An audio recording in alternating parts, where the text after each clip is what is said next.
საკეიფო დაპატიჟეს გიორგი მე-11 და ქართული მხედრობა აუღანელებმა და ვერაგულად მოკლეს.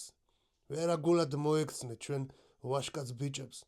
დალიეს ღვინო, გაშალეს სუფრა, მიდის კეიფი. ზოგი დაიღალა, მალე დათვრა დაიძინა, ზოგმა კეიფი გააგზელა და ესეთ სიტუაციაში იშიშვლეს ხმალი ამ არაკაცებმა, ამ უსინდისოებმა და გამოილაშქრნენ ქართველებისკენ. რას წარმოიდგენდა გიორგი მე-11, რომ მებრძოლი კაცი მებრძოლს ასეთ რაღაცას გაუკეთებდა, თორე ხო არ მივიდოდნენ იქ. იბრძოლეს ქართველებმა, მაგრად იბრძოლეს, ბევრი ავღანელი გაისტუმრეს იმ ქვეყნად. სამწუხაროდ გიორგი მე-11 და ქართველი ვაჟკაცები სიცოცხლეს გამოასალმეს.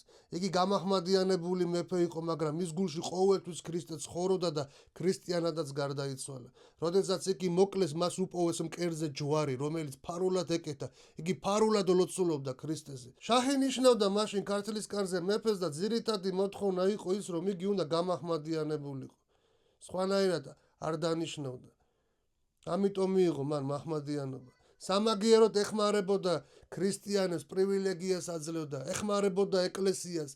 იგი იყო პატრიოტი კაცი, შეყვარებული თავის ქვეყანაზე და სარწმუნოებაზე. ძალიან მაგარი მეფე იყო და გული მწყდება, რომ ასე დაასრულა სიცოცხლე და ვერ აასრულა თავისი სურვილი გაერთიანებული საქართველო ენახა.